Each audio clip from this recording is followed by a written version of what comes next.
आदत धरवली रोआवे के लइकिए गो गावे के आदत धरवली रोआवे के लइकिए गो गावे के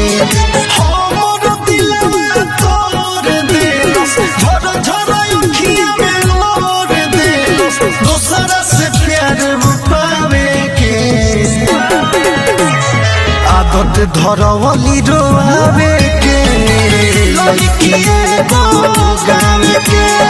आदत धरवली रोआवे के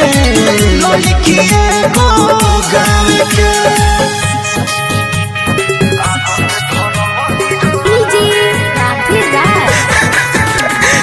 Mixed by Manibhushan Pyare.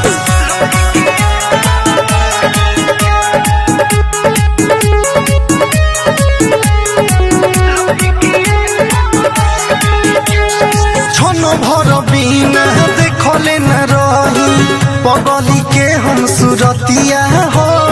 ओही सुंदर दिया देल से रोई पीटी पीटी छतिया हो अरे खा बताई रे ए हो छनो भर बिना देखले न रही पगली के हम सुरतिया हो ओही सुंदर दिया देल से रोई पीटी पीटी छतिया हो सुनो दर्द भाई हो भइल बाबे वफाई हो निहिया लागल खाली नावे के आदत धरवली रोआवे के लइकिए गो गावे के आदत धरवली रोआवे के लइकिए गो गावे के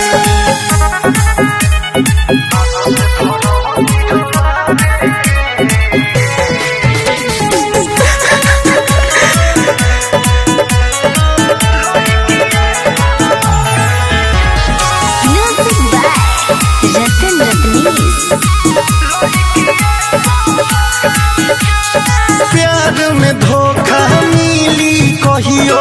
सोचले न रही सपनों में गैर तो पीरा देवे करेला आज मिलता अपनों में मन करता कि जान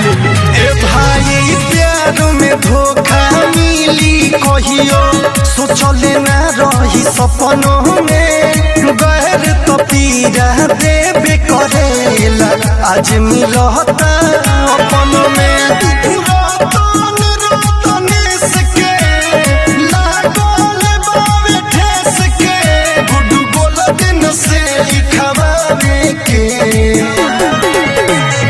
आदत धरवली रोआवे के लइकिए गो गावे के आदत धरवली रोआवे के लइकिए गो गावे के।